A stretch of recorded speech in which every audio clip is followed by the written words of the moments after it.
Ma'am, from the Mirabasi Impact News, ni Manung from the Kshetrimayum Premchand, Hemantakumar Ningombam. Ngasi kanagadoy matang ngasi Manipur lengak ki hojik Minister ki from Puriba, Thaunawjam SHYAMKUMAR ki disqualification case ki aroiba judgment hai final judgment asi lagliba market tang kungan nipan da lauthok lagani haina Manipur Legislative Assembly ki secretary na ngarang mang thadorok pachiro lamna khangal lakre panbaya badi 2017 na pangthokhiba tramathoi siba Manipur Legislative Assembly election da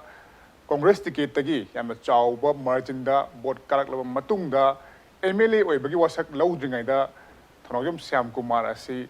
BJP da chongchenduna minister phampudun lakhibani loina hariba asigi matung da Congress party gi MLA tara mangana Speaker Tribunal da wakat aba matung da wakat adu matam sana tabide haibagi adugumba maram asida yumpham oiduna High Court amadi Supreme Court fawba yongaduna hairiba mathang pagi hearing asi chatharak na bagi haying haidi tang kun ni pangi sumlaba judgment asi lak na bagi masak amadi oirakibani hairiba hiram asigi matangda karigumba Minister SHYAMKUMAR na disqualified oiragana makha tarak pakai do yaba amadi disqualified tawtragana maki judgment asida magasi disqualified tawdi haibagi adugumba ofam amon laklagana kari consequences lakpi yabagi haiba hiram asi matangda Manung huna khanaba ngasi Impact News ki studio election biribasi ahanmada ai hege da phambiribasi KS Devabarta Joint Secretary MPCC ahanmata mabuta mokshari aduga mathang election biribasina Manipur da chahi chupa leptana phongba pause Sanaleibak ki editor oibiriba Hemantakumar Ningombam tamusu tam mokshari aduga mathang election biribasina DM College of Arts ki Political Science ki Assistant Professor oibiriba Dr. Arambam Noni ni ojabusu tam mokshari ai ahanba wafam se ojano ne halak jage ojo ko gi masi high court ta mokoina speaker tribunal na masi wakat che matam chana tabide haibadagi moina masina maram oira kanda high court chatle high court na masigi magi judgment che pirakpa matam da khogi speaker tribunal da masigi liberty madi pigre mokoina tawjagadabni haina dubu magi oiba observation me amni thamme madugi manung da Kogi SHYAMKUMAR na minister oibasi unconstitutional oi haiba wafam pho yawe madugi matungda amuk Supreme Court amuk chatle ado asumba maram mayam asi koina yengurakanda tang kunga nipan ge judgment si masi sungsoi soidana minister SHYAMKUMAR asi disqualified tawragani haibi wafam sidum thambada kari kaibelai aduga masida aikoina kari yengbiya lei makha tana haibadi kariguma mahak asi disqualified tawtragana kari orak yabage haibadu aham thambi January ki tang kun mathoida 2020 ki Supreme Court ke judgment na lakre Supreme Court judgment sida ida high ki basi Manipur ki matang dani Manipur ki TS SHYAMKUMAR ki matang sidani masida pitharak pase Manipur ki state ki speaker asina week mari ki manung da decision ma lawga da bani haibani ada hoji week mari si khar hele kudamoina chorakna January 21st pi bani February shi lore March su tang khai chale akoi matam likhar hen toy adu matam hen ki bai manak tasu petition khar file taroga matam khar pbu have the reject tor pasu laikhe adu masida akoi prem na hangbiri bo hang sigi paukum koina pc haragadi naina ba yaba se anti diversion law as such the yengu ba taragadi ma si disqualify to hamni thoy adu da amuk su muluri basina anti diversion law gi akoi ki provision number 7 sigi makha pona di speaker da mu immunities yam pi ba speaker is in a Loaning but decisions a low body yai haibamus yoba. Aduda Mukshu Luri Basi, a quick speaker na Kudamina Amuksu, a quick disqualified Tarote and a Kalasi, hypothetically go. Adu already Kari Mulakani Haradi Mamangi 21st January judgment a court high give a Karigume speaker action than a Kuna satisfy Oidraba, speaker low the action asida Nakoina. PN double eragadi quota mu petition file taro haibasi Congress ki koi petitioners in the hierarchy bani adu eragadi aina khanbada housing si anti diversion law gi mong si gi eragadi party ama chongoba party ki mark the wangangu basi 1985 te ngasi fawbadi ma si disqualify to godabni haibasi rules di yawba adu disqualify kanana to godabno hadi court mu to godab nataba speaker na to godabani na speaker na karigumba worst condition da haigadra not an speaker gi immunity ji amna my powers is season na ba amo oina aikoi hanaki jesu ma ki matang si delay tawni haiba judgment amla ene khalase hypothetically adu argadi ani khambada court ki intervention la kani ba ꯑꯗꯨꯕꯨ ꯁꯤꯁꯦ interesting ꯑꯣꯏꯔꯤꯁꯤ ꯀꯔꯤꯒꯤꯅꯣ ꯍꯥꯏꯕꯗ ꯀꯟꯀ꯭ꯂꯨꯁꯤቭ ꯑꯣꯏꯕ ꯂꯣꯖꯤꯛꯇ ꯌꯦꯡꯉꯨꯔꯒꯗꯤ ꯆꯍꯤ ꯑꯍꯨꯝꯁꯨ ꯐꯥꯔꯛꯂꯕꯅꯤꯅ ꯑꯁꯦꯡꯕꯗꯤ ꯊꯥ 6ꯀꯤ ꯃꯅꯨꯡ ꯍꯥꯏꯕꯅꯤ ꯑꯗꯨꯕꯨ ꯑꯃꯨꯛꯁꯨ ꯏꯟꯇꯔꯦꯁꯇꯤꯡ ꯑꯣꯏꯔꯤꯁꯤ ꯍꯟꯗꯛꯀꯤ 21 ꯖꯅꯋꯥꯔꯤꯒꯤ ꯁꯨꯄ꯭रीम कोर्ट की जजमेंट अमु हाइगिबसी अनि हाइगी वाफम अहुम हाइगी यानानबदा डिस्क्वालिफिकेशन तौसी हाइरगदी था अहुंग मनु डिस्क्वालिफिकेशन तौरो हाइबमा अदुगा स्पीकर द डिस्क्वालिफिकेशन पावर पीरिबसी हेनमनग्रे मसी पार्लियामेंट रिव्यू तौबिगदबनी हाइबमा सिगी वाफम सिंगसे यामकन पनकी अतोपा अमदना करिगुंबा स्पीकर सिना अतमनना हारिबा डिस्क्वालिफिकेशन से डिले तौब तारगदी माकी पावर फनेयाम लई तारगसु कोने इंटरवेन तौब यारगनी हाइबसी दकी हानगी जजमेंट के आदसु हाइगी अदुगा 21 जनवरी की जजमेंट दसु हाइगी बलई अदुरगदी पुलमना पुंजलगा कोने येंगबा याबसी हौजिक 28 मार्च हाइबा हंदक थागे कुनिपांदा स्पीकर की ट्राइब्यूनल जजमेंट ऑलरेडी पीग्रे सेल तौरगा थमग्रे मधुर नुमितुगी पुंग 12 ओपन तौनी हाइना खोना न्यूज़पेपर रिपोर्ट थेंगनै अदुरगदी मसीदा खोना लाइकली दी हाइबा याबसी सोइदना अखोइना ओइथोकपा याबा हेन ओइथोकपा याबसी डिस्क्वालिफिकेशन नो लाकदोबदी माली अदु करिगुंबा डिस्क्वालिफिकेशन नतबा अतोप एंगल अमा थोलागदी सोइदना कोर्टना मसीदी विलफुली करिगुंबा अमा यावबा माली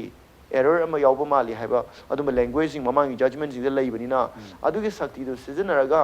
स्पीकर दा डिस्क्वालिफिकेशन तौबै मतांगदा इंटरवेंशन अमा तौरपै पॉसिबिलिटीज लै हाइना या हम राउंड थमसिकी या नुंगाइज हाइबदी साइगी खोगी स्पीकर की मागी इम्यूनिटी दु सिजनरकांदा करिगुंबा डिस्क्वालिफाइड तौत्रगसु मसी मखा ताना खोगी कोर्ट चटलगा मखा ताबा दम चथाबु याय हाइबा फमदुनी आई मखा ताना कमन तलाक्सगे अमो खोगी कनो से हाई कोर्ट चलुरे हाई कोर्ट की अमुक एमएलए कांग्रेस एमएलए फजुरे हमगा खोगी मेघचंद्रगा सुप्रीम कोर्ट एसएलपीएम थारे मधु तांग कुरमाथोइदे मधु की जजमेंट द खोगी हप्ता मरी की मनुंग लोइछलोन हाइरखरे हप्ता मरी की मनुंग लोइछलो हाइबसे मुक फेब्रुवारी की तांग मरी द अरोइब हियरिंग पांगथोए तांग 12 फाउबदा मखोई योइबा मखोई की कमेंट सिंग मखोई की आर्गुमेंट सिंग पिखलो आइना हाइखरे अदुगी मतुंगदा मुक खोगी स्पीकर ना चयोल मरी की अमुक आना मुक सुप्रीम कोर्ट की मुक पिबियु हाइदना मागी संगदब खरदगी नि अदु हारिबा मतम मसी पीबदी पिरखिदे दु मसी तांग 19 द लोइरबनी मार्च की तांग 19 द अदुबु माना नुमित 30 मुक चोंधरगा मागी जजमेंट लौथोकनी न हारिसी मसागी मयामसु हाइनबा खोगी होजि होजि लाइबा सीट अमखतंग लाइबा मणिपुर की सीट अमखक लाइबा राज्य सभा की इलेक्शन जी मसीगी येंगा होजिकी पॉलिटिकल की अनस्टेबल होइबा सिगुम सिचुएशन असिदा मखोगी सु कैगुंबा डिस्क्वालिफाइड तौग्रगदी नतगा कैगुंबा प्रोसेस अमा चख तारगदी मखोगी सु वोटर मांगनी हाइबी वखलोन अमा सुम मयामना फोदोनबसे मसी मताना कै थम्बेनी अखोगी स्पीकर की ट्रिब्यूनल है मासु अखोगी क्वासी जुडिशियल गुंबा मनी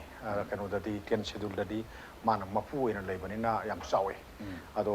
मागी मंगम हाइतारेको स्पीकर की मंगमदा खुद थिंगनबा यावदना आई करिगुंबा खरा सुम नाखंदा पाखुम खरा दम पीनबा आई होनजके अखोगी सुमे अखोगी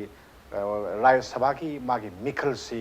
हंदकी तांग कुनगा तरुक सिदा पांगथोकदोनी कुइद्रे मिरेपसे विड्रॉ तौबी मतम सु तांग 35 सिदनी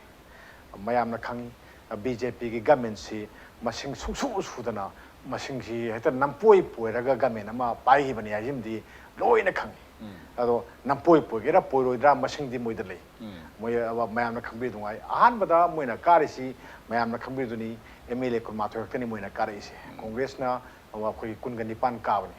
कुनिपान काबसिदा गवर्नमेंट सेमंगम होदे मदुगी मुहूर्ता कांग्रेस मसामक्ता याउरिबा श्याम कुमार से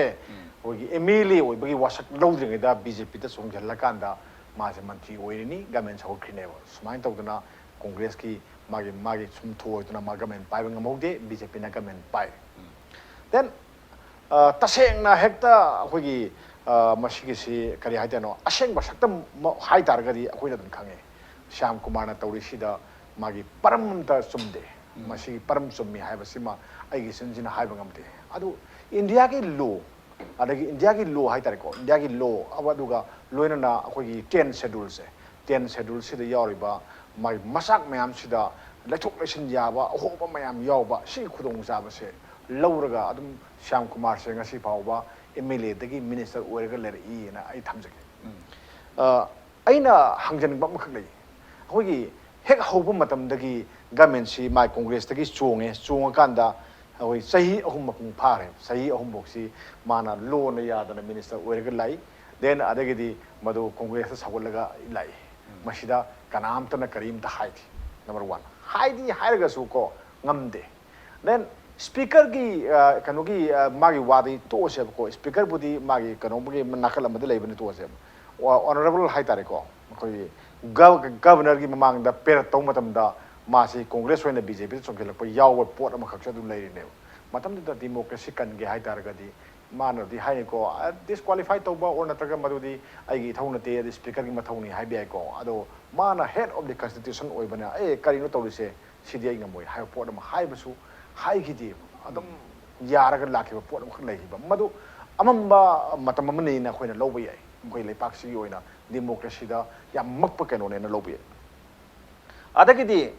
akhoi SHYAMKUMAR gi magi case supreme court la ka supreme court na January 21 na piriba magi keno se judgment se india pon wa ki oina missing na singba ya pot amani speaker da piriba magi mangam se yam hen adi mana tongba da tawraga leiragadi lepak si democracy se kamai tawdeno haiba pot ama lae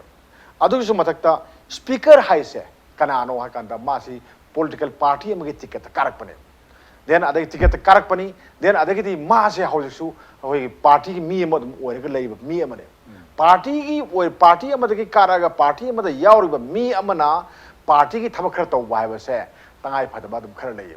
tangai phadaba lei adum torkane na khalle masa ai kanogi wana te ko ahoi uju oiriba honorable speaker Premchand gi aphung hak na te ko atai tegi masigi se india gi oina sana baduni ko tawrise aduna admai tawrana mara ahoi party gi magi makhara thabak torabani na party gi ai phana thabak torpa den government ki adum government na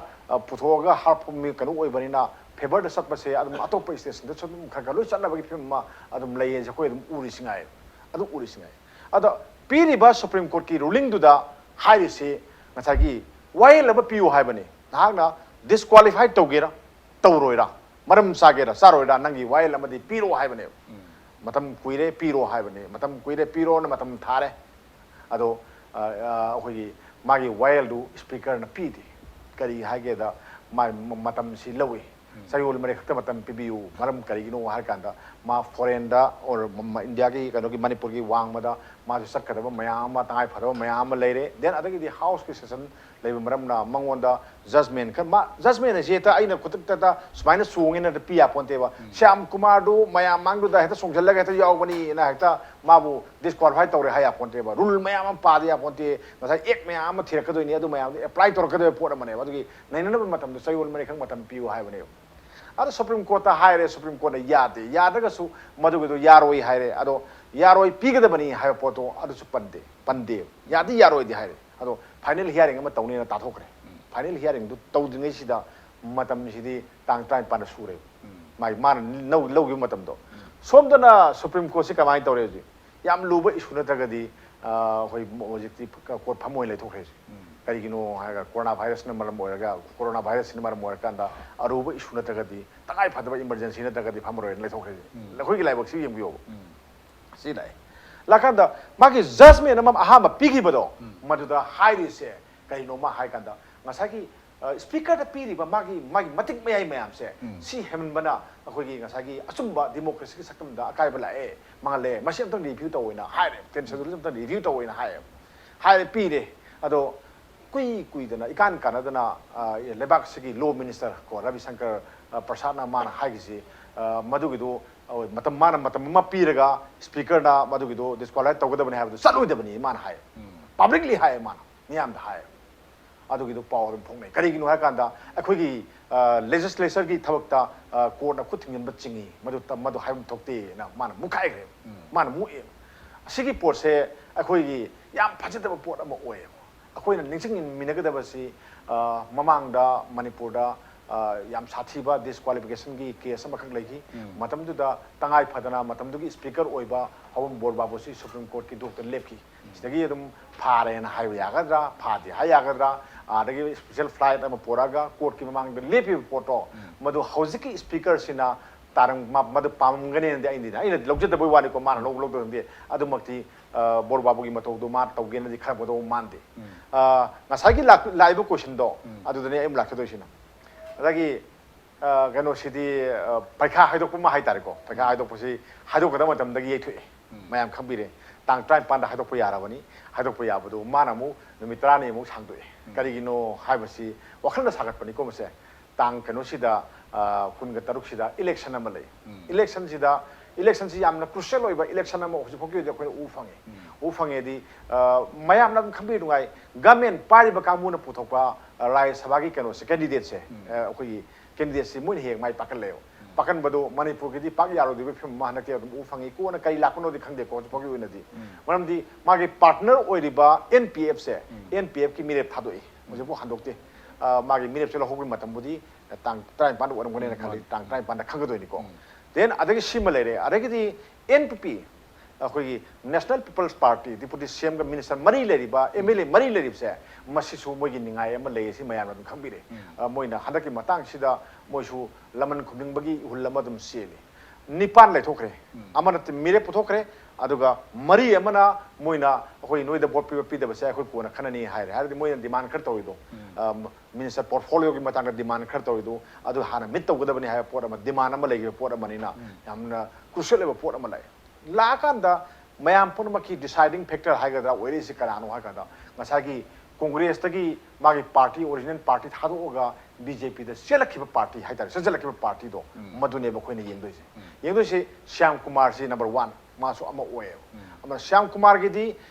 speaker ना मागी tribunal से करिगुंबा तांग try पांदल होक्तारगदी मा बो थादबा यारोइदोनिको अदुगी खुदोंग साबा पीबा बदुदी आई खंगदे अदुदी आइना मसी पोरम जने नबी यारो हाबदी मदु मागी ट्रिब्यूनल की मंगोंद मतिक मया एम लेबनिना मदु आइना उसनबे यादे मा आइना हाजरदी मागी तांग ट्राइ पांदा करिगुंबा मा से करिगुंबा मा पीरगा डिस्क्वालिफाई तौरेन लौरसेबको अदुरगदी मा बो थादबा यारो हाब पोर मा खोय उ फंगे सिमले देन अतोपा कांग्रेस की एमएलए तरेन अमगी माई मराइबक सुजिक तंबंगम द फिल्म द लेय मराइबक से मोय तरेत से अखोई स्पीकर ना कनगेंगमी कलोंगमी मदुगी पोटो से सांग लोइ ले हाबदि कनगेंगमी हारगदी कांग्रेस ता हल्ले मोय कांग्रेस होइना लौरी होजि फावबायना माना जजमेंट पीरगा डिस्क्वालिफिकेशन की कनो से वान थोक लेते ना हारगदी मा कांग्रेस की एमएलए दम ओइरे सिमा पोट मा देन अदगदी मसे हाथो मगे कानदे कांग्रेस की मयंग ता हल्लगे ना हारगदी डिस्क्वालिफाई तौरे हाबगी पोटसो दम याय अदुगी सु मसा दम लेनी कोथा लाकपदि याय को अदुना सि मतंग मा लाकांदा स्पीकर ना मान लोगदब रोल अमसुंग Manipur government honourable chief minister N Biren लोगदब रोल से लिमिटेड एम ओए मोय तरे से अखोगी बीजेपी गवर्नमेंट से कनगेन लाखिबने अदो बीजेपी गवर्नमेंट हलनिंगबदि पामोय मोय अदुगदि मिगी वाजु खर ताबै पोट तंगाय फदब खर लेबे एमएलए तरे सिंग दो अदुसु मथाय नुआय त लेबनेबो अदुग लोनेना मोयजे हिंगर सिगदा कांग्रेस सपन फाबर फतबाय ना पोट मख लेबो मदुगी इलेक्शन की ओइबो पोटोना मथंग लाक्ससुनो इलेक्शन दा कमाय तौबो यागे दो मोय टिकट पिबा अखोय मोयना भोट खाना पिगदे कमाय तौबदे पोटोना आई कोना थमजगे अदु लाकांदा ngасagi masing se tek pase pam dabagi pot ama loi leinagani government legani ko assembly speaker ge dekhangre aduna Shyam Kumar ji anyhow तौरगा मासे तांकुन ग तौर फोंगतंग दी लहन बसे गवर्नमेंट पांगने ने खाली मधु स्पीकर ना मधु गे पाम दबा अदुना मागी वानी स्पीकर की ददी आई देखाइन कमेंट तौजरो थमजे या मुंगाजे हाइबदी सांगदोइबा मतम सांगदोइबा सि मधुगी चपसा मरम से हाइड्रगसु मयाम हेक उबदा लाकदोरिबा तांकुन ग तौरगा पांगथोकदरिबा राइसबागी इलेक्शन से असि फावबदी नंगहनबा पाममगनि हाइबा पाममदि पोंदोकपिरि मखाताना आई तामोनि बतुर लागसगे जजमेंट लाथोरे जजमेंट से मसी अखोगी पेटिशनर की साइड की फेवर दो ओरेगसु हाइबदी डिस्क्वालिफाइड तौरेन खलगसु नत्रगा तौरेन खलगसु मखाता कांग्रेस पार्टी की अखोगी प्रोसेस से कई तौबि याय अदु ngасagi नुमित 10 हेन सांगदन लौथबसे मसी मतंगदि मुकरि कई थंबिनि अखोगी केस के मतंग पान सांगदरि बुसे सेगे मतंग दा हयेंग से टाइम पान से बेन सम लेरमने अदुबो होय जि पेनल समना थंबिरेबा कोरोना वायरस की मतंग छिन होय बताय बेन से दे यथोखरे हाय ताय ताई कुलुम दो मोना मु रिज्यूम तौने कोर्ट से कुलुम दो दे कुनि पान भोगे मनुंग सिदा केसे दुम अमुका ना स्पीकर ना थेंग दे भई मनुंग से दुम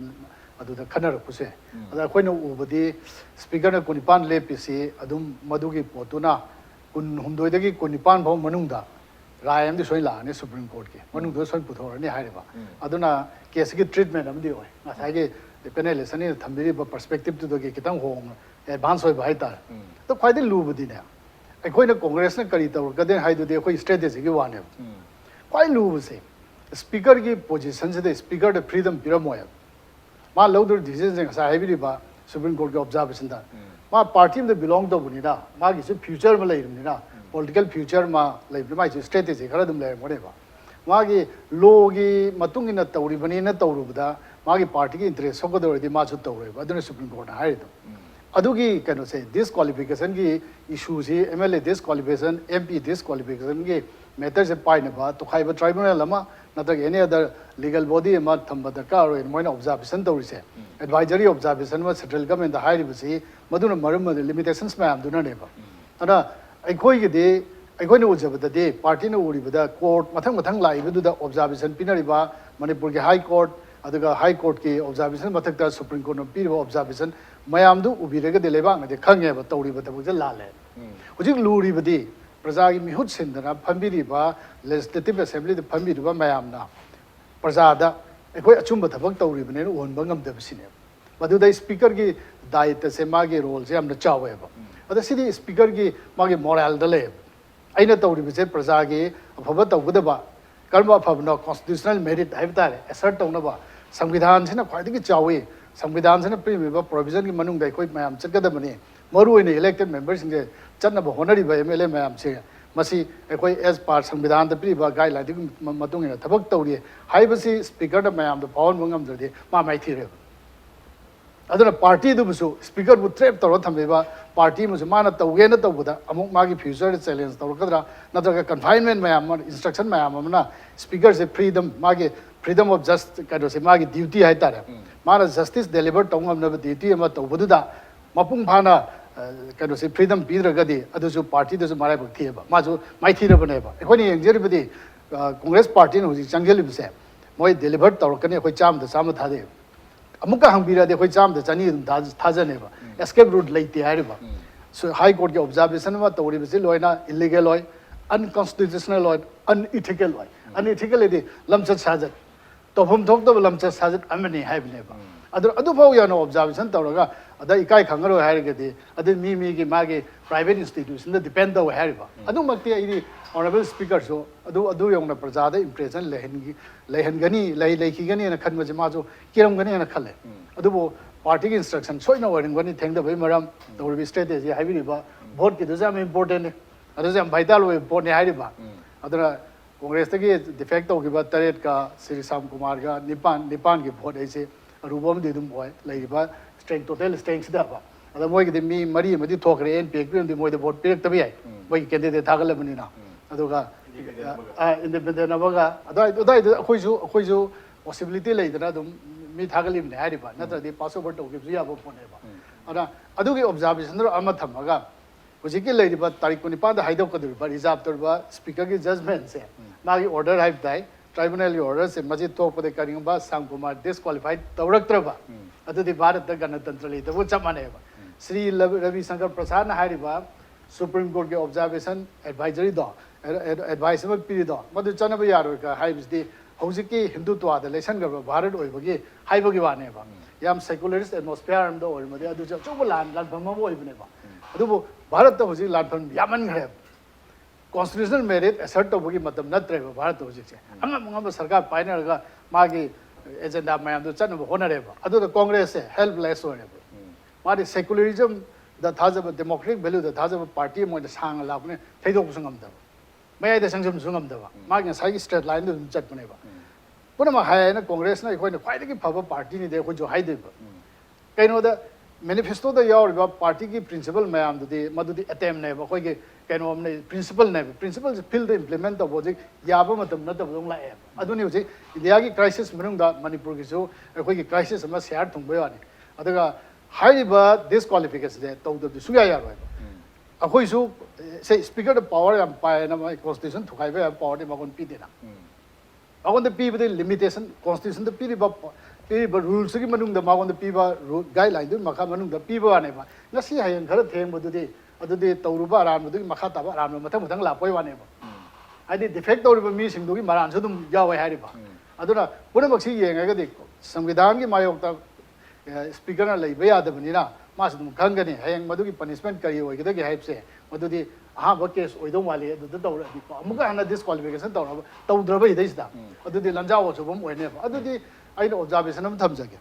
ꯑꯩ ꯀꯩꯅꯣꯒꯤ ꯋꯥꯅꯤ ꯆꯍꯤ ꯈꯔꯒꯤ ꯃꯃꯥꯡꯗ ꯗꯤꯀꯦꯠ ꯑꯃ ꯃꯈꯥꯏꯃꯨꯛ ꯑꯣꯏꯅꯤ ꯑꯩ ꯀꯜꯀꯇꯥꯗ ꯂꯩꯔꯤꯉꯩꯗ ꯁꯨꯝ ꯈꯕꯔ ꯄꯥꯕꯗ ꯕꯤꯍꯥꯔꯁꯦ ꯌꯥꯝ ꯂꯥꯡꯕ ꯂꯥꯂꯨ ꯄ꯭ꯔꯁꯥꯗ ꯃꯇꯝꯒꯤ ꯍꯦꯛ ꯃꯇꯨꯡꯗꯨꯗ ꯌꯥꯝ ꯂꯥꯡꯕ ꯏꯁꯤꯡ ꯂꯩꯇ꯭ꯔꯦ ꯃꯩ ꯂꯩꯇ꯭ꯔꯦꯅ ꯌꯥꯝ ꯇꯧꯕ ꯃꯇꯝꯗꯨꯅꯦꯕ ꯑꯗ ꯃꯣꯏ ꯍꯥꯏ ꯀꯣꯔꯠꯅꯁꯨ ꯃꯊꯪ ꯑꯣꯔꯗꯔ ꯇꯥꯕ ꯁꯔꯀꯥꯔꯗ ꯗꯤꯔꯦꯛꯇꯤꯞ ꯄꯤꯕ ꯏꯟꯁꯇ꯭ꯔꯛꯁꯟ ꯄꯤꯕ ꯃꯌꯥꯝ ꯑꯃ ꯇꯧꯕꯗ ꯀꯔꯤꯝ ꯌꯥꯗ꯭ꯔꯦ ꯆꯤꯐ ꯖꯁꯇꯤꯁꯅ ꯁꯥꯎꯃꯟꯈꯤꯗꯅ ꯒꯣ ꯇꯨ ꯗꯤ ꯁ꯭ꯇ꯭ꯔꯤꯠ ꯆꯠꯂꯣ ꯔꯤꯚꯣꯂꯨꯁꯟ ꯇꯧꯔꯣ ꯍꯥꯏꯕꯅꯤ ꯑꯗꯨꯐꯥꯎ ꯌꯧꯅ ꯍꯥꯏꯈ꯭ꯔꯕ ꯏꯟꯗꯤꯌꯥꯒꯤ ꯀ꯭ꯂꯥꯏꯃꯦꯛꯁ ꯃꯌꯥꯝ ꯂꯩ ꯍꯥꯏꯔꯤꯕ ꯑꯗ ꯑꯩꯈꯣꯏꯗꯁꯨ ꯑꯗꯨꯝ ꯍꯥꯏꯔꯛꯄ ꯌꯥꯕꯒꯤ ꯑꯗꯨꯝ ꯂꯩꯔꯤꯕꯖꯥꯠꯅꯤ ꯍꯥꯏꯔꯤꯕ ꯍꯧꯖꯤꯛꯁꯨ ꯀꯩꯅꯣꯒꯤ ꯖꯁꯇꯤꯁ ꯅꯣꯕꯤꯟꯒꯤ ꯑꯣꯕꯖꯥꯔꯕꯦꯁꯟꯗ ꯌꯦꯡꯕꯤꯌꯨꯅꯦ ꯑꯗꯨꯒꯤ ꯑꯣꯕꯖꯥꯔꯕꯦꯁꯟꯗꯨ ꯄ꯭ꯔꯖꯥꯁꯦ ꯂꯥꯡꯕ ꯉꯝꯗ꯭ꯔꯦꯕ ꯑꯗꯨ ꯄꯨꯂꯣꯏ ꯂꯣꯏꯔꯕꯅꯤ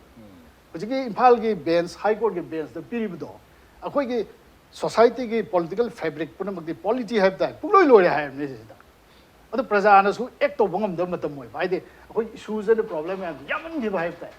ꯑꯗꯨꯅ ꯑꯣꯏꯒꯅꯦꯅ ꯈꯜꯂꯦꯕ ꯑꯗꯨꯒ ꯗꯤꯁꯀ꯭ꯋꯥꯂꯤꯐꯤꯀꯦꯁꯟ ꯇꯧꯐꯝ ꯊꯣꯛꯑꯦꯅ ꯈꯜꯂꯤ ꯇꯧꯔꯛꯇ꯭ꯔꯒꯗꯤ ꯑꯩꯈꯣꯏꯁꯨ ꯄꯣꯂꯤꯇꯤꯀꯦꯜ ꯄꯥꯔꯇꯤ ꯑꯗꯨꯝ ꯇꯧꯅꯦꯕ ꯑꯗꯨꯒꯤꯗꯤ ꯌꯥꯝ ꯅꯨꯡꯉꯥꯏꯖꯩ ꯍꯥꯏꯕꯗꯤ ꯀꯣꯡꯒ꯭ꯔꯦꯁ ꯄꯥꯔꯇꯤꯒꯤ ꯑꯣꯏꯅꯗꯤ ꯗꯤꯁꯀ꯭ꯋꯥꯂꯤꯐꯤꯀꯦꯁꯟ ꯑꯁꯤ ꯁꯨꯡꯁꯣꯏ ꯁꯣꯏꯗꯅ ꯇꯧꯅꯤ ꯍꯥꯏꯕꯅꯤ ꯆꯥꯝꯃ ꯊꯥꯖꯩ ꯍꯥꯏꯕꯅꯤ ꯀꯔꯤꯒꯨꯝꯕ ꯍꯟꯗꯛꯀꯤ ꯃꯇꯥꯡꯁꯤꯗ ꯇꯧꯔꯛꯇ꯭ꯔꯒꯗꯤ ꯑꯩꯈꯣꯏꯒꯤ ꯏꯟꯗꯤꯌꯥꯗ ꯗꯦꯃꯣꯀ꯭ꯔꯦꯁꯤ ꯂꯩꯇ꯭ꯔꯦ ꯍꯥꯏꯕ ꯌꯥꯔꯦ ꯍꯥꯏꯕ ꯋꯥꯐꯝ ꯑꯗꯨꯅꯤ ꯃꯇꯥꯡ ꯁ꯭ꯋꯥꯏꯗ ꯕ꯭ꯔꯦꯛ ꯑꯃ ꯂꯧꯖꯒꯦ ꯕ꯭ꯔꯦꯛꯀꯤ ꯃꯇꯨꯡꯗ ꯌꯥꯝ ꯊꯝꯖꯔꯛꯀꯦ ꯏꯝꯄꯦꯛ ꯅ꯭ꯌꯨꯁ ꯃꯤꯠꯌꯦꯡ ꯇꯥꯗꯨꯅ ꯂꯩꯕꯤꯌꯨ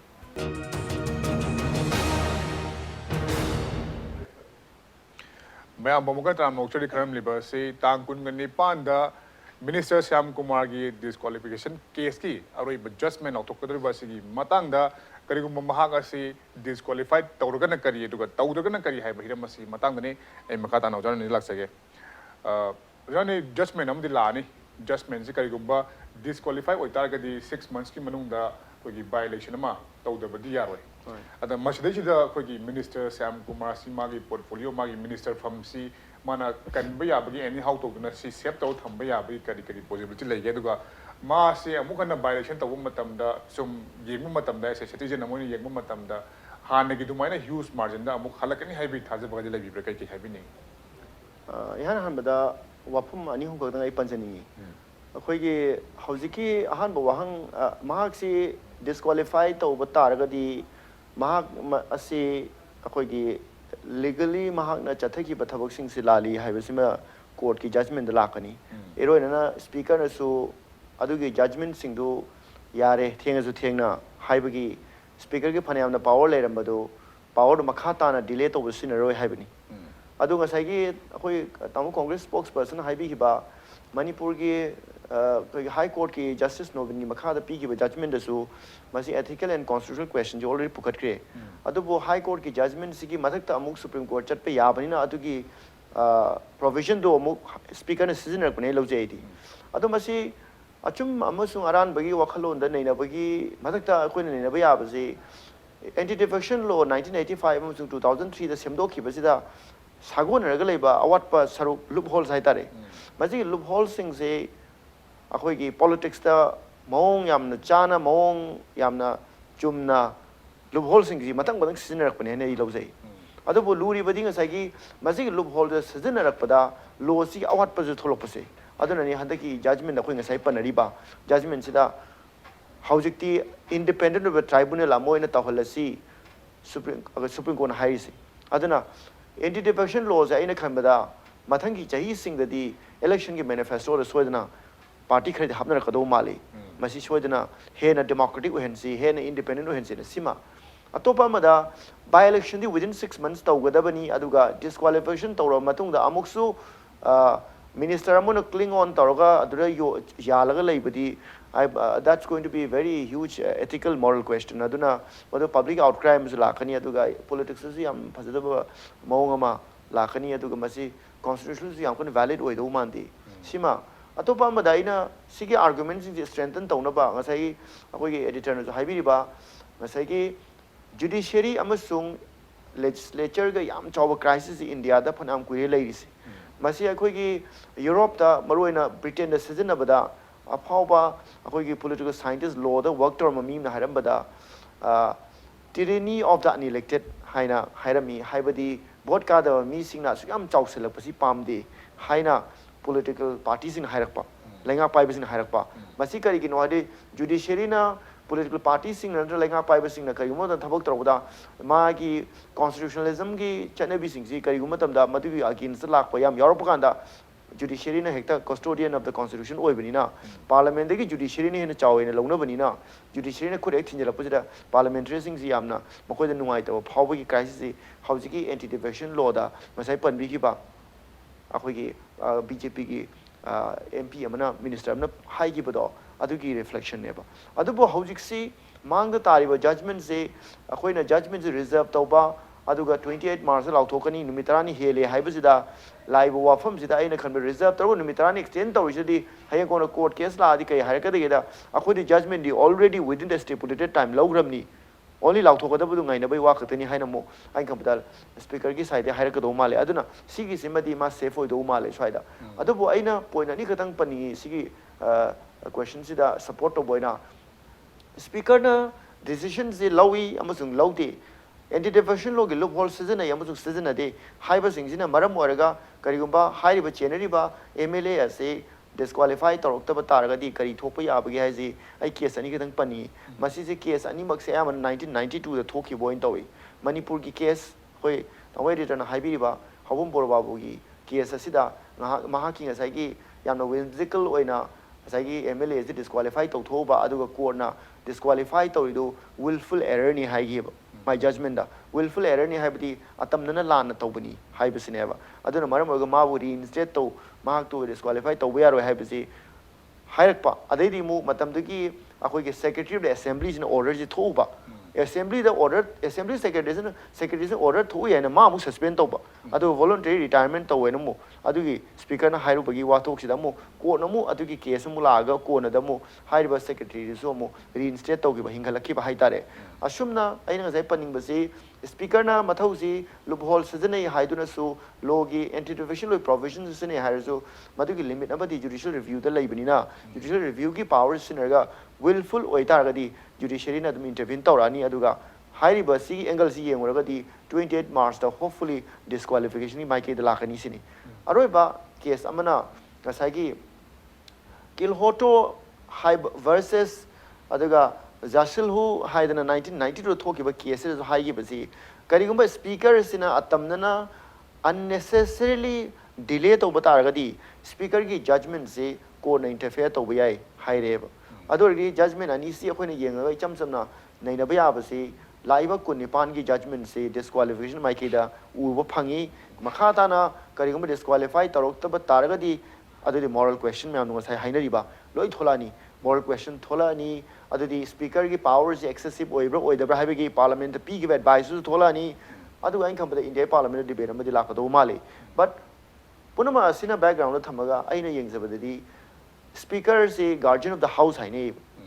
ado mazi speaker is a guardian of the house hairamina sometimes speaker is party ki mai ki belongingness to ki wang bada thabak toba speaker yam lai ki ba India da kari gi no haina sai gi mai gi pham ji gi conscience kan da ba ya da masi akhoi na conscience keeper of the house wa hai pi kari gi no haina sai gi house gi phajakhra ba chana role mayam ji speaker na ngai aduna kanaumana unparliamentary of language sina ba apology taholi adedi even akhoi na parliament assembly gi mayok ta kai ma akhoi ni pham ma kai mangang taragadi adu phawda akhoi gi privilege of the house sokpagi case pan ba mayam lei risineba adu kari gi no hari speaker je akhoi na more or less party member mo in urak oeba speaker ji abadu party on sometimes urakaneba adu speaker gi maru na somna strategy gi da masi thoki brani khali adu tension labada speaker is a conscience keeper of the house adu guardian of the house ne aduna mahaki yamna moral oiba legacy ma piram da bataragadi akhoi gi masi akhoi na 1992 habum bor babu gi da yamna negative oiba discussion mayam tholaiba legal narratives mayam tholaija suguma tholok tanabi da income bada hopefully yamna progressive judgment on pirakani na satham yam ngoje oh yeah thambi okay akhoi ge panelist noni na thambiri buda ina supplement to vai tai kaino se constitution da iramdraba law da iramdraba ho ba mayam se sidi court ki mathau ne mani mani hayeng legislative amendment ama lakti kai ko legislation na madu cover up tau tringa de court ke mathau ne aduna honorable speaker na mai tawham thok mathau do circumstance ni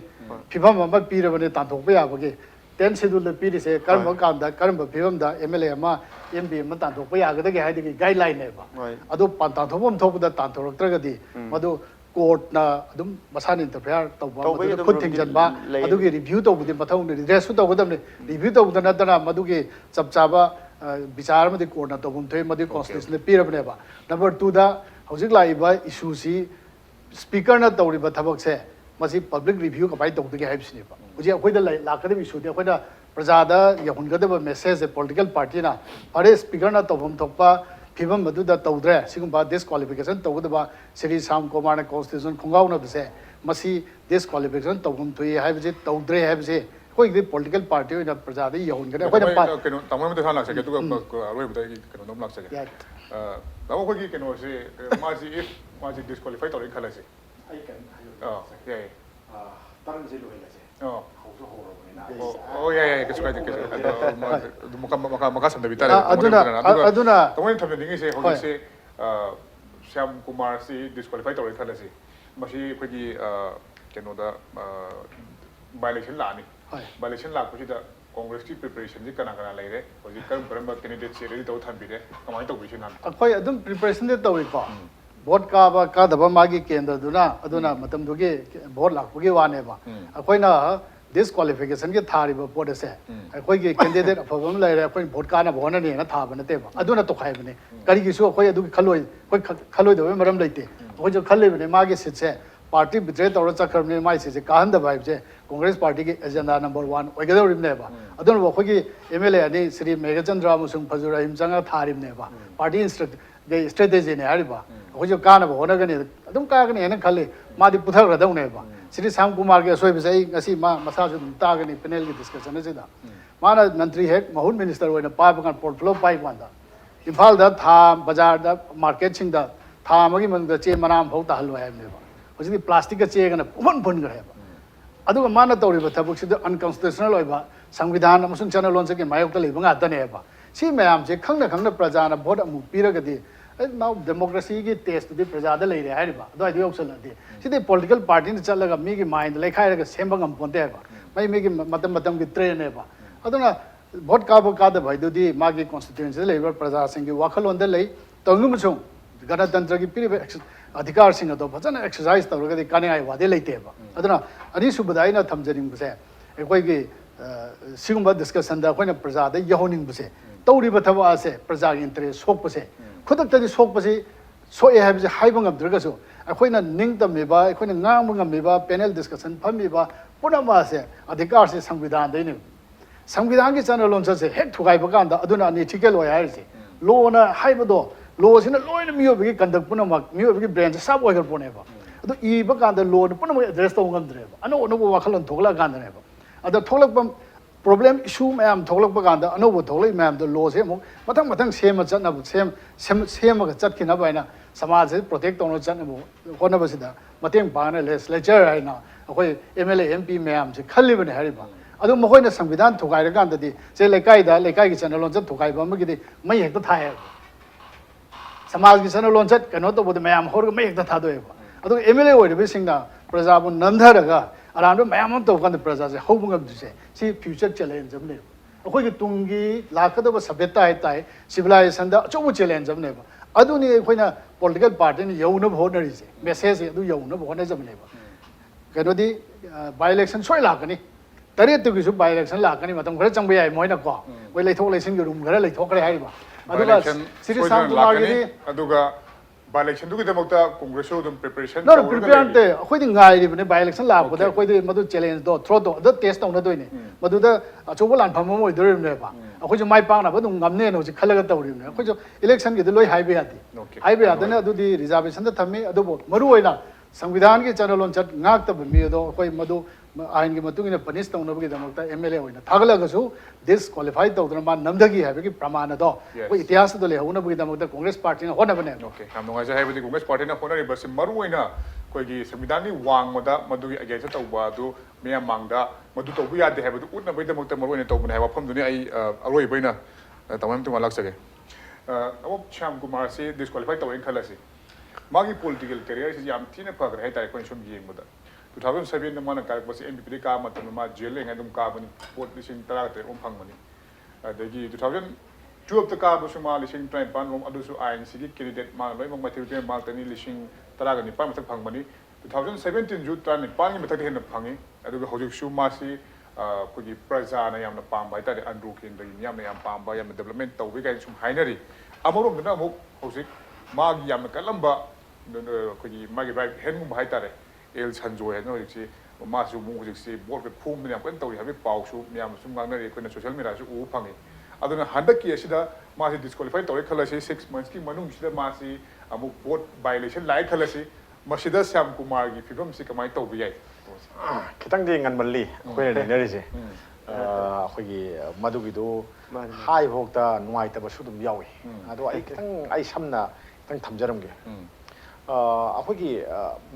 होजकी मतमगी मियाम हाइतारे कोगी voter Manipur की voters सिंगसिना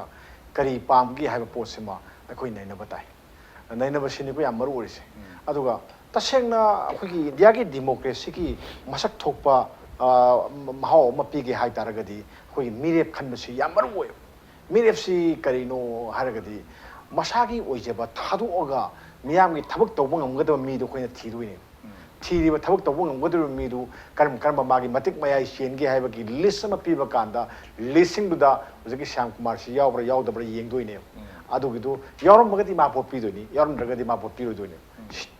सेमबनाई अदो अखोगी voters संगे mindset लरिसिदी कमाइन तौरे मसागी development work खरा फजना निथिजना तौबा ngamba केंद्र सिदा school साबा ngamba yum साबिबा ngamba अदगिदी अखोई थोंगान थोंबिबा ngamba कोइलास थाबा ngamba सिगिसिना अफबा अखोई केनोनेना लौवे एमएलए ने मांगोदे हेन फबा लैतीना लौवे मसागी सोराता लुपा लिसिंग तरा पोयंग पीबा ngamba देन अदगिदी थबक हापीबा ngamba मीसे मसी ओइना अफबनेना लौवे अदो अखोइना काउबा अमदि लेये मोइसे लॉ मेकर ने लेबाक से की लॉ मेकर ने लेबाक से अफम माइकई अमद पुगे हाय तारगदी मोइगी थबक तो असुम थबक तौगदबनी लॉ फजन निथिजन सेमगी मतिक मयाई शेनगदबनी हाय पोट अमा यावरिबो पोट अमने अदुई पोटु लैतबनीना अदुम श्याम कुमार से अदुम मथंगी मिखलदसु मपांगन कनब मिखल कनो मा मिरे मा अदुम ओइगदरा कादबाई खोइ खंगदेको अदुगी पोट मा आई अदुम उ फंगबा मासे मपांगन खर कनगिनी न अदुम आई थमजगे सिमले अदगिदी अतोपा कैंडिडेट सिंगा मागा अमुक खेनबा पोसे आया सिमतंग थमजरमगेबको ngasagi election si tha tarki matungda manungda tawdoine mase tang kunga nipan da haidu ena khalasi se akhoi si keno wakal sagat pani ko oida ba khangde ko atopa mala ko su yai ai madugidi matun ngapi tare ko ma si tha tarki manungda election tawre adudi election gi matung sida government sigi magi matam je kayam sangna lehoge si सही अमग मखाई फाना लेती सही मखाई फाना लेतबसी अखोइना मयामना खंगनै सही अमा अखोगी मिखल सी सही अमता ngaire हागदी MLA minister सिदगे हेन तोनबा लेत्रे मोय कै थबक तौबा मिफमदा लेती अवाबमनिको बोर्ड खोमबगी अमा तौबगी मयाम सिगी लोइ चनबगी सम तौबगी मतम लेते अदुना माना कारा कांदा और नटगना अतोपा मना कारा कांदा एमएलए ओइना थबक फजना निथिजना तौबा ngamba से ओनली था तरु खक्तने था तरु खक फंगबगी दमकता मिरेप ओइबदा हौजिकी मणिपुर संगरिबा सेल मयामसी कनाना पुथोकनिंगनगे हाइबा पोट अमन लाए अदो असai कनोना अखोगी कांग्रेस की स्पोक्स पर्सन थंबी याम सुमे मसी अखोइना लेप यारोय जगी अंद्रो केंद्र की मियाम की मागी माइंडसेट मियाम की वखलोंदो मदुना लेप कदबने मासे करम मीनो अखोइना अंद्रो केंद्र किसिना मसी स्वाइन तौरेसी करिगिनो अदुदी कमाइन तौबा यागी अखोइसी वखल ताबा मोई ngakhtani gaisi moina khalakana moina pirakpa raido moigi judgment do adu sai vote to lepkaneba natragadi hoji thadoi mongge thadogadi vote lepada phana phajana maral paibo so tha taru ki damakta MLA oibada ai oiningane thajade ai ordi oijero en thamjaram yam noise haibadi judgment amadi sojanmaki lagani aduga judgment dugi matungina disqualified tawrugana kari haibasi matangda myam khanakre ma disqualified tawgadabagi yamna chawna thajabamni lei haibani congress market gi 100% koi 100% thajabali haibani aduga ꯑꯩꯈꯣꯏꯒꯤ ꯗꯤꯁꯀ꯭ꯋꯥꯂꯤꯐꯥꯏꯠ ꯑꯣꯏꯔꯕ ꯃꯇꯨꯡꯗ ꯀꯩꯒꯨꯝꯕ ꯑꯩꯈꯣꯏꯒꯤ ꯕꯥꯏ election ꯇꯧꯔꯒꯁꯨ ꯃꯗꯨꯒꯤꯗꯃꯛꯇ including other 7 MLAs ꯌꯥꯎꯅ ꯃꯗꯨꯒꯤꯗꯃꯛꯇ fight ꯇꯧꯅꯕ ꯀꯣꯡꯒ꯭ꯔꯦꯁꯅ ꯑꯩꯈꯣꯏꯒꯤ ꯁꯦꯝ ꯁꯥꯗꯨꯅ ꯂꯩꯔꯤ ꯍꯥꯏꯕ ꯋꯥꯐꯝꯗꯨꯅꯤ ꯑꯗꯨꯕꯨ ꯍꯥꯏꯔꯤꯕ ꯋꯥꯐꯝꯁꯤꯡ ꯑꯁꯤ ꯀꯔꯤ ꯑꯣꯏꯔꯛꯄꯒꯦ ꯍꯥꯏꯕꯗꯨꯗꯤ ꯇꯥꯡ 29 ꯉꯥꯏꯃꯤꯟꯅꯕ ꯇꯥꯔꯤ ꯉꯁꯤ ꯑꯣꯏꯅꯗꯤ ꯃꯇꯥꯡꯁꯤꯗ ꯃꯅꯨꯡ ꯍꯨꯠꯅꯒꯤ ꯊꯧꯔꯝꯁꯨ ꯂꯣꯏꯁꯤꯟꯖꯔꯒꯦ ꯉꯁꯤꯒꯤ ꯊꯧꯔꯝ ꯑꯁꯤꯗ ꯄꯦꯅꯦꯂꯤꯁ ꯑꯍꯨꯝꯃꯛꯅ ꯁꯔꯨꯛ ꯌꯥꯕꯒꯤꯗꯃꯛ ꯊꯥꯒꯠꯄ ꯐꯣꯡꯗꯣꯛꯆꯔꯤ ꯃꯁꯤꯅꯤ ꯉꯁꯤꯒꯤ ꯃꯅꯨꯡ ꯍꯨꯠꯅꯒꯤ ꯊꯧꯔꯝ ꯑꯁꯤ ꯀꯔꯝ ꯇꯧꯕꯒꯦ ꯍꯥꯏꯕꯗꯨ ꯏꯝꯄꯦꯛ ꯅ꯭ꯌꯨꯁꯀꯤ ꯏꯃꯦꯜ ID impactvnews@gmail.com ꯅꯠꯇ꯭ꯔꯒ ꯑꯩꯈꯣꯏꯒꯤ ꯐꯦꯁꯕꯨꯛ ꯄꯦꯖꯇ ꯈꯪꯍꯟꯕꯤꯔꯛꯄ ꯌꯥꯒꯅꯤ ꯉꯁꯤꯒꯤ ꯑꯣꯏꯅꯗꯤ ꯀꯥꯏꯅꯕ ꯊꯦꯡꯅꯖꯔꯤ ꯈꯨꯔꯨꯝꯖꯔꯤ